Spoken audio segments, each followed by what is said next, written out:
blew my mind that this stuff had survived for 2,000, 3,000 years. He gathered us around a 13-foot tall stone column with a big sphinx on the top and started telling us how it was a grave marker. A steal. For a girl about our age. He told us about the carvings on the sides.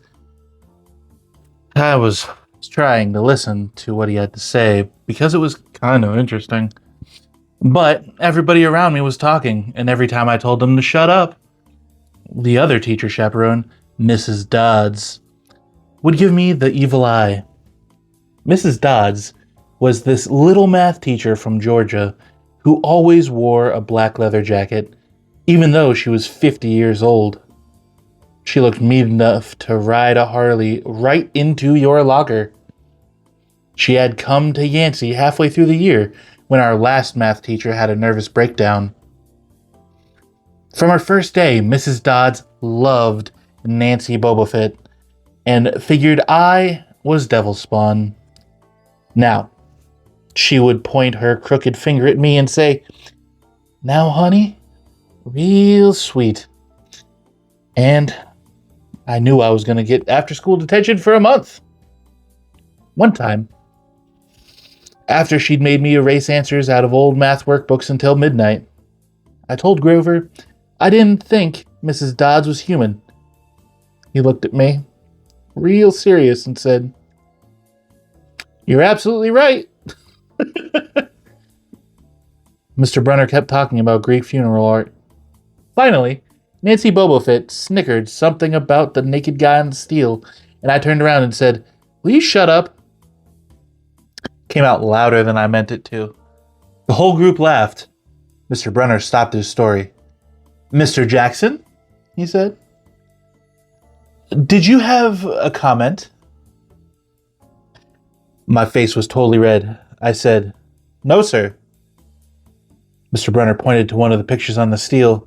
"Perhaps you'll tell us what this picture represents." I looked at the carving and felt a flush of relief because I actually recognized it. "That's Kronos eating his kids, right?" "Yes," Mr. Brunner said, obviously not satisfied. "And he did this because..." Well, I racked my brain to remember. Kronos was the king god and... God? Mr. Brunner asked. "Titan," I corrected myself. "And he didn't trust his kids who were the gods. So, Kronos ate them, right? But his wife hid baby Zeus and gave Kronos a rock to eat instead. And later, when Zeus grew up, he tricked his dad, Kronos, into barfing up his brothers and sisters."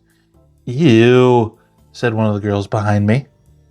"And so there was this big fight between the gods and the titans," I continued, "and the gods won." Some snickers from the group. Behind me, Nancy Bobofit mumbled to a friend, like we're going to use this in real life. Like it's going to say on our job applications, "Please explain why Kronos ate his kids." "And why, Mr. Jackson," Brunner said. To paraphrase Miss Bobofit's excellent question, does this matter in real life? "Busted," Grover muttered. "Shut up," Nancy hissed, her face even brighter red than her hair. At least Nancy got packed too. Mr. Brunner was the only one who ever caught her saying anything wrong. He had radar ears. I thought about his question and shrugged. "I don't know, sir." "I see." Mr. Brunner looked disappointed. "Well, half credit, Mr. Jackson. Zeus did indeed feed Kronos a mixture of mustard and wine, which made him disgorge his other 5 children who, of course, being immortal gods, had been living and growing up completely undigested in the Titan's stomach. The gods defeated their father, sliced him to pieces with his own scythe, and scattered his remains in Tartarus, the darkest part of this underworld. On that happy note, it's time for lunch. Mrs. Dodds, would you lead us back inside?" The class drifted off, the girls holding their stomachs, the guys pushing each other around and acting like doofuses. Grover and I were about to follow when Mr. Brunner said, "Mr. Jackson?" I knew that was coming. I told Grover to keep going. Then I turned toward Mr. Brunner. "Sir?" Mr. Brunner had this look that he wouldn't let you go, intense brown eyes that could have been 1,000 years old and had seen everything. "You must learn to answer my question," Mr. Brunner told me. About the Titans?" "About real life and how your studies apply to it." "Oh." "What you learn from me," he said, "is vitally important. I expect you to treat it as such. I will accept only the best from you, Percy Jackson." I wanted to get angry. This guy pushed me so hard. I mean, sure, it was kind of cool on tournament days when he dressed up in a suit of Roman armor and shouted, "What ho!" and challenged us, sword point against chalk, to run to the board and name every Greek and Roman person who had ever lived, and their mother, and what god they worshipped. But Mr. Brunner expected me to be as good as everybody else, despite the fact that I had dyslexia and attention deficit disorder, and I had never made above a C- in my life. No, he didn't expect me to be as good.